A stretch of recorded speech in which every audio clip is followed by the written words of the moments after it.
Tonight, parts of the Quad City are dealing with flash flooding after rain swept through our area this evening. This is what it looked like today on 35th Street in Davenport, where Duck Creek overflowed its banks and made its way onto the road, flooding cars and apartments in the area.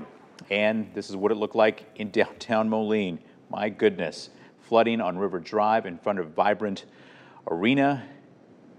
Of course, about 5 inches fell within the last 24 hours. And of course, we've been tracking power outages all night as well. Right now, more than 9,000 people still without power in the Quad Cities. That's down from nearly 16,000 after MidAmerican says it's restored power to more than 4,000 customers. The company expects to restore most customers' power by late Saturday. Thanks for joining us tonight. We're working to learn more about the impact of tonight's floods across our area. We have team coverage for you tonight. James is here in the Weather Center, of course, and Maddie Franz is out in Davenport, which is where we'll start tonight. Maddie, what is the latest? Hey, John. Yeah, you can hear some of that thunder still rumbling around me. The rain is still pouring. And if you can believe it, behind me, this is Duck Creek. This is the bridge over Brady Street, just down from Brady Street Stadium.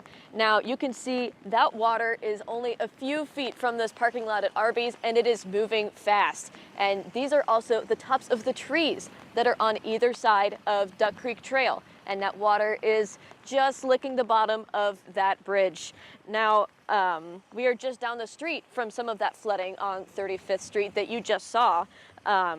And the situation over on Brady Street isn't too different. On the other side of the bridge, there is still some water pooled up over there. Now, earlier when I was driving up here, I saw a handful of people drive straight through that flood water.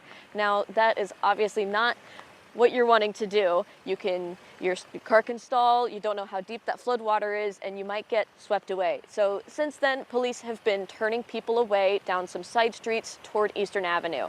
And there's one person trying to turn down the side street right now.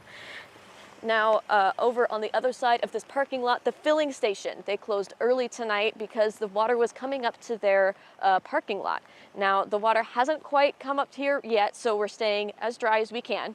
But in just a few minutes, John, I'll tell you about all of the crazy detours I had to take just to get on this side of Duck Creek, and we'll show you some more video from around where we're seeing all this flooding. I'll send it back to you. All right, Maddie, thank you. Scott County Emergency Management Services are out responding to the flood, but want to make sure you stay safe. So it's important not to drive through any floodwaters. Maddie just mentioned that.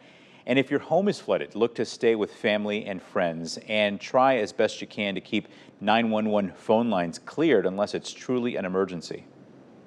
If it is not an emergency, or if you have basement coming in, or excuse me, I apologize, water coming into your basement, but it's not an immediate threat, there's not a fire danger, there's not a life-threatening issue, please do not call 911. Work through the normal processes. Some of the information in the press release, our 911 center is just being bombarded with 911 calls right now.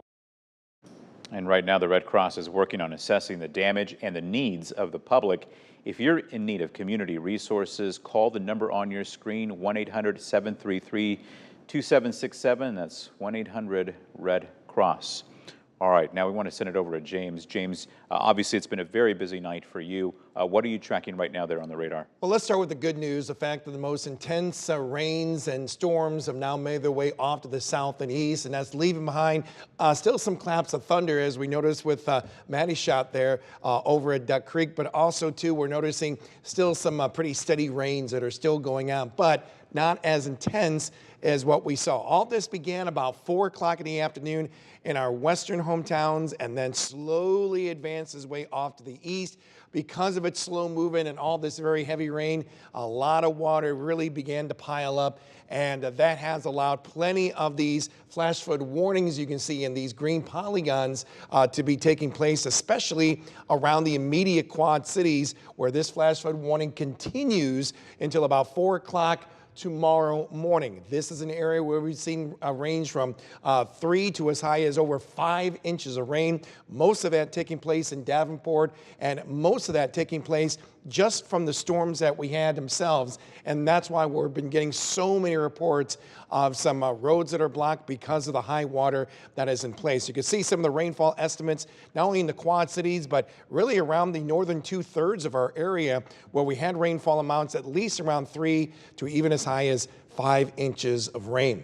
Those storms, of course, are pushing their way off to the east. Temperatures have been pretty much holding steady in the 60s, and I think they'll stay that way as we go through the rest of the night. All this rain not expected to really come to an end until well after midnight. We'll show you how that will impact our upcoming weekend in just a few minutes, John. Very good, James. Thank you. And of course, we kept up with these storms in large part thanks to you, our viewers. Take a look at some of these images that y'all sent in to us. Thank you again for that. What you saw earlier in that first image, that was Davenport, trash cans coming down the road. This is a picture of Duck Creek. I want to say this is near Harrison. Thanks to Stephen Thomas for sending this in. You can see that creek sort of overflowing there. There was damage as well. Trees broken into parking lots, into the street, as you see there.